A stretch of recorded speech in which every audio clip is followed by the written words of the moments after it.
Dolores Cannon, Spomienky na 5 životov. 10. kapitola. Stvorenie ducha. Počas nasledujúceho sedenia sa vyskytol ešte podivnejší prípad, keď sa vynorila zvláštna entita. Rozhodli sme sa, že sa pokúsime zistiť, ako ďaleko dozadu v čase by sa Anita dostala. Chceli sme vypátrať, koľko životov žila. Očakávali sme, že sa dostaneme oveľa ďalej do minulosti, ako sme sa dostali. Prvý Anitin život sa, ako sa zdá, odohral okolo roku 1300 na začiatku 14. storočia ako Gretchen v Nemecku. Už sme s ňou hovorili vo forme ducha, keď bola v období medzi životmi, ale tento raz to bolo iné. Od momentu, kedy táto nová entita začala hovoriť, sme vedeli, že je na nej niečo nezvyčajné. Nazvali sme ju Dokonalý duch. Mala niečo, čo je veľmi ťažké opísať.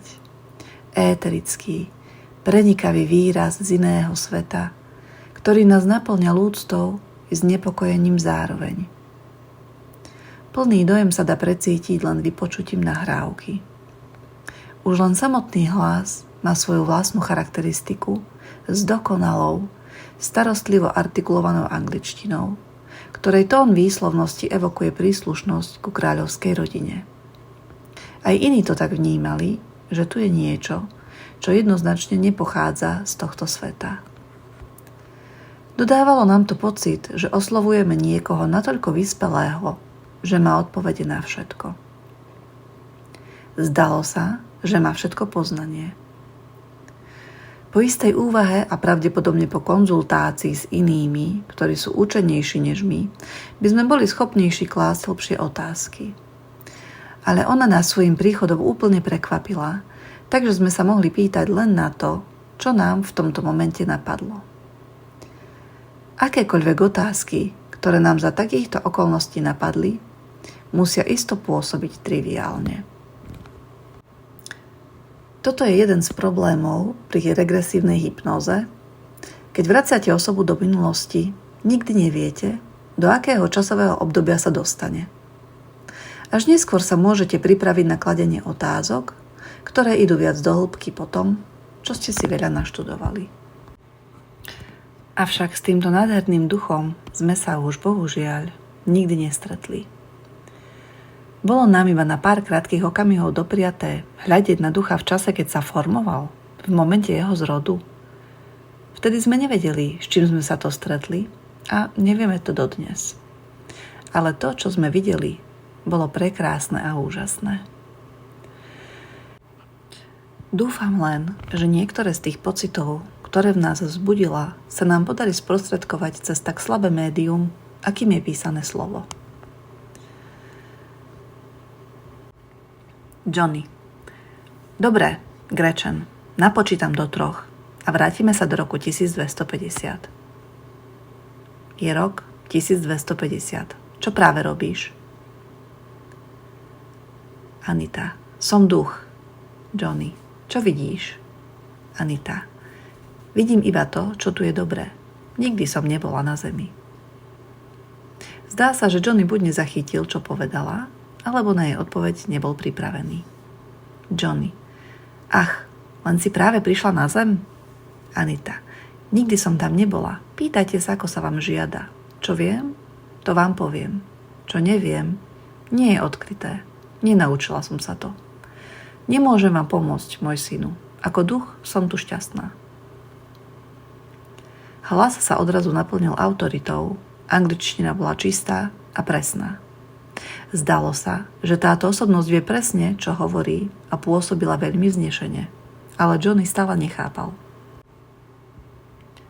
Johnny. A práve ste sa vrátili na zem? Anita. Nikdy som na zemi nebola, syn môj. Vy ste tam museli byť, pretože mi vravia, že keď tam idete, stratíte poznanie. Budem s vami trpezlivá. Johnny. Ďakujem.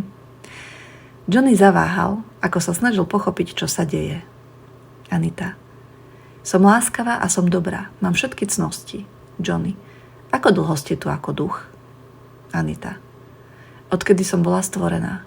Nepočítam v rokoch. Bola som stvorená. Johnny. A viete, kde ste boli stvorená? Anita. Viem. Myslíte tým názov? Názov tohto miesta? Johnny. Ako voláte toto miesto? Anita. Nemám potrebu ho nejako nazývať. Jednoducho viem, že som tu. Že všetko je dobré a v poriadku. Mám, čo potrebujem. Viem, čo viem a urobím to, čo mi je povedané. Ale môžete to tu nazvať akýmkoľvek pojmom, ktorý je dobrý. To bude pre mňa priateľné. Johnny. Dobre. Napočítam do 3 a vrátime sa do roku 1150. Je rok 1150. Čo práve robíte? Johnny si neuvedomil, že dosiahla začiatok, pokiaľ ide o jej vnímanie a že už ďalej nepôjde. Anita. Som stvorená a čakám. Teraz poznám dobro. Bola som stvorená, aby som tešila Tvorcu a môj duch je dobrý, samá dobrota. Nie je vo mne nejaké zlo. Johnny. Ako dávno ste boli stvorená? Anita. Čas tu nie je. Čas tu nie je. Od počiatku času som stvorená. Johnny. A čakáte tu odvtedy, čo ste boli stvorená? Anita. Zažívam tu veľa šťastia. Johnny. Nikdy vás neposlali alebo nepovolali na zem alebo na iné miesto, kde by ste boli v tele? Anita. Nie, veru. Johnny. Ale myslíte, že raz budete? Anita. My všetci sme stvorení, aby sme tešili Tvorcu. A tak ideme a pomáhame. Úbohý otec je tak sklamaný z rodiny, ktorú sám stvoril. Johnny. Videli ste otca? Anita. Videla som svojho Tvorcu. Johnny. Rozprávali ste sa so svojím Tvorcom? Anita. On sa rozprával s nami všetkými. Johnny. Môžete mi ho opísať? Anita.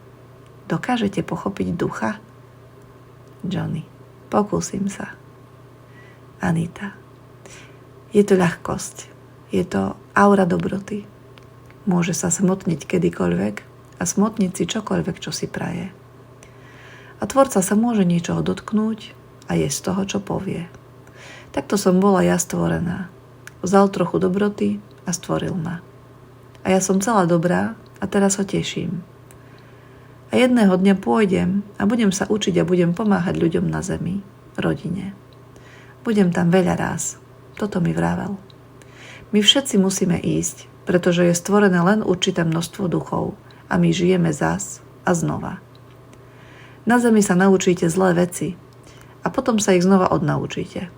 Vrátite sa čistý a dobrý. Johnny. Vytvoril Otec, Tvorca, všetko toto na zemi? Anita. On stvoril samotnú zem. Johnny. A on tam na ňu všetko vložil? Anita. Všetko, čo je na zemi, stvoril on. Stvoril zem a ešte viac. Johnny. Povedzte mi, stvoril iné svety než zem?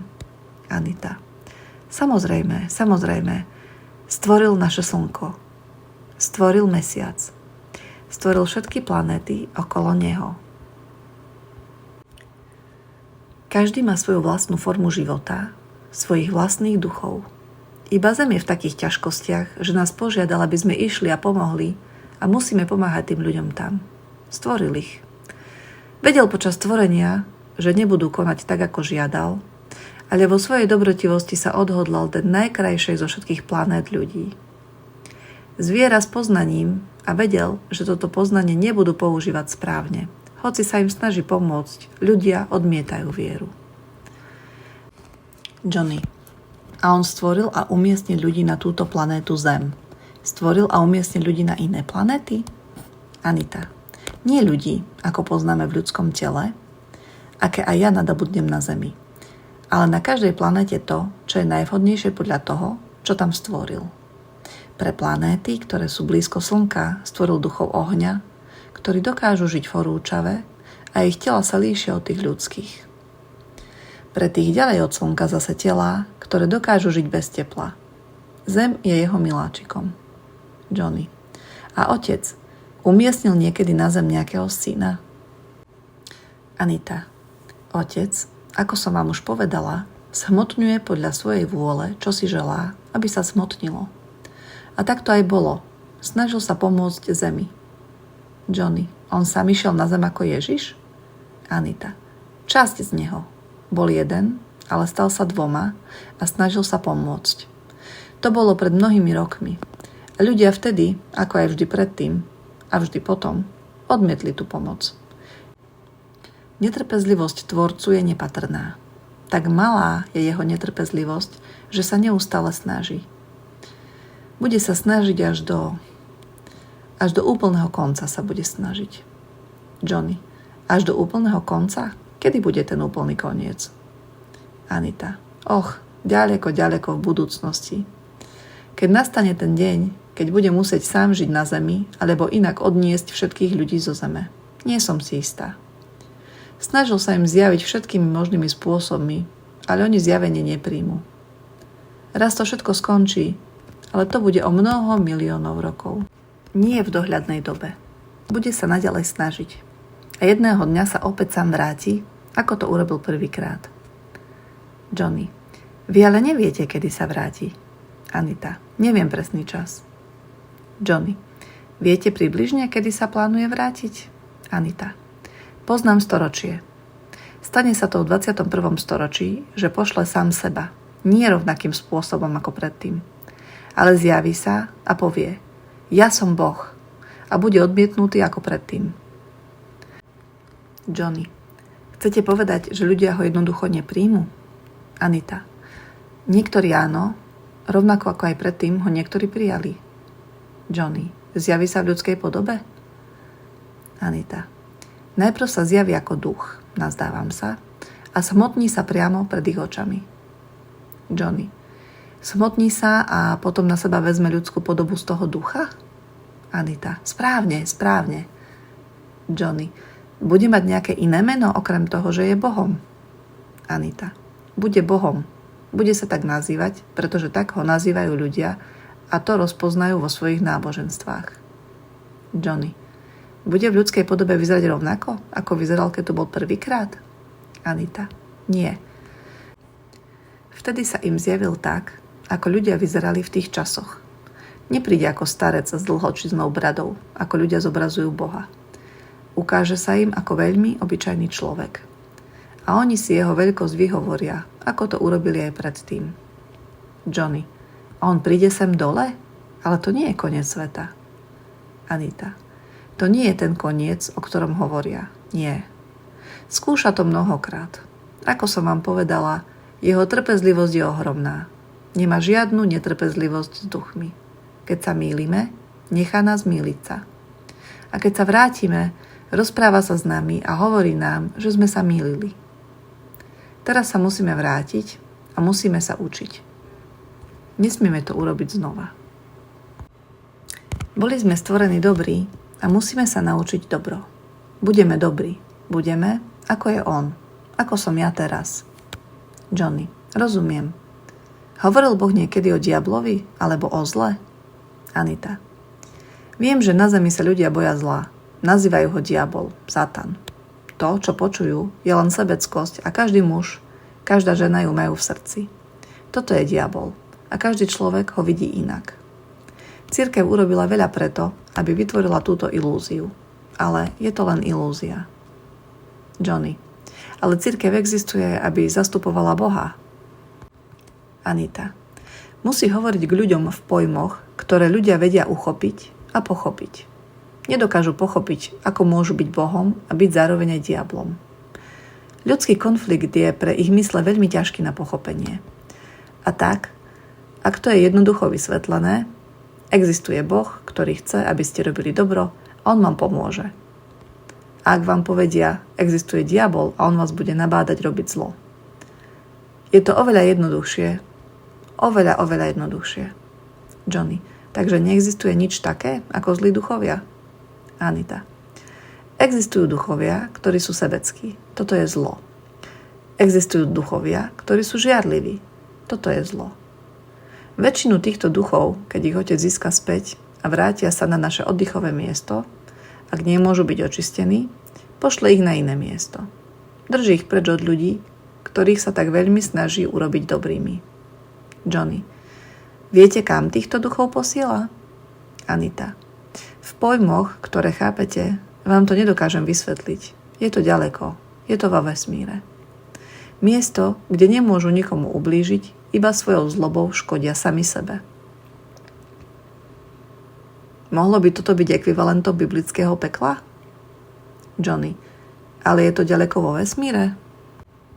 Anita. Je to iné než naša slnečná sústava, ako ju tu teraz pozorujete so mnou.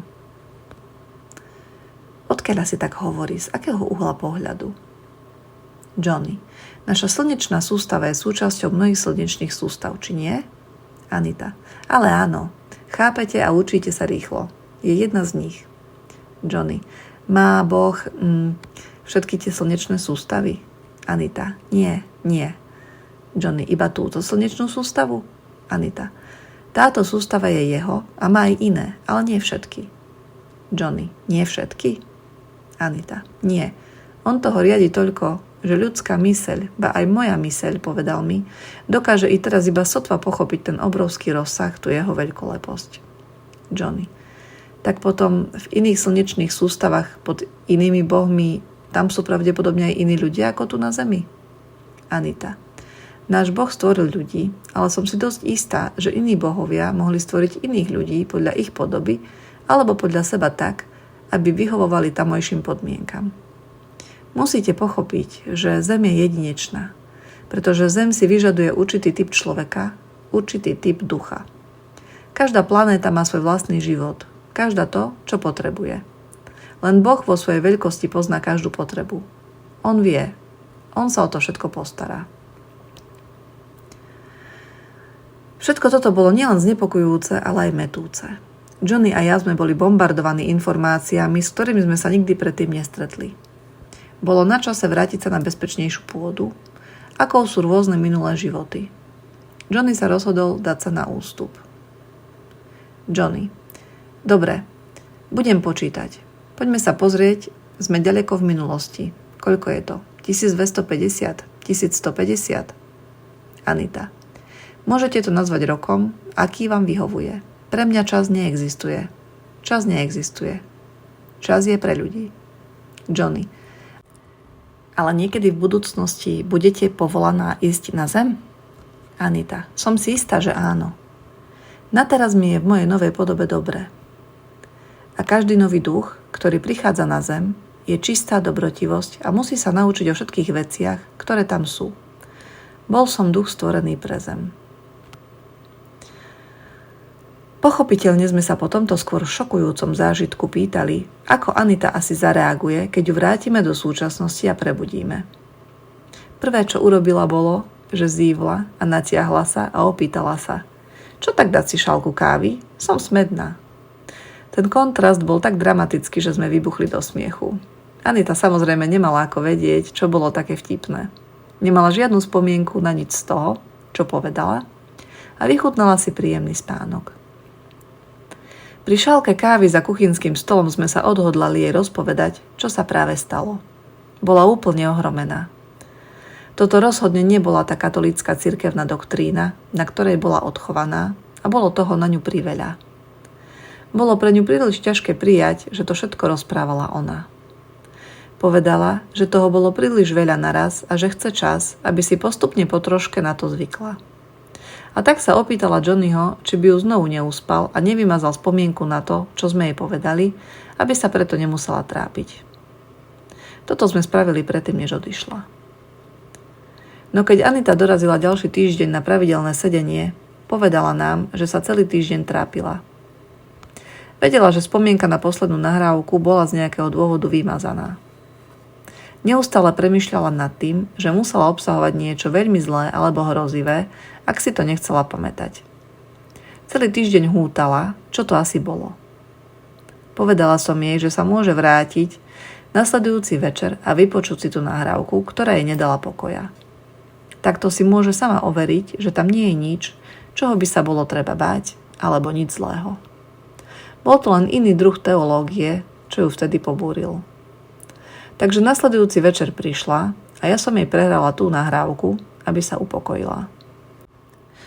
Potom prijala, čo predtým povedala, bez rozpakov. Ani ju to pri ďalších sedeniach týmto spôsobom už nikdy neobťažovalo.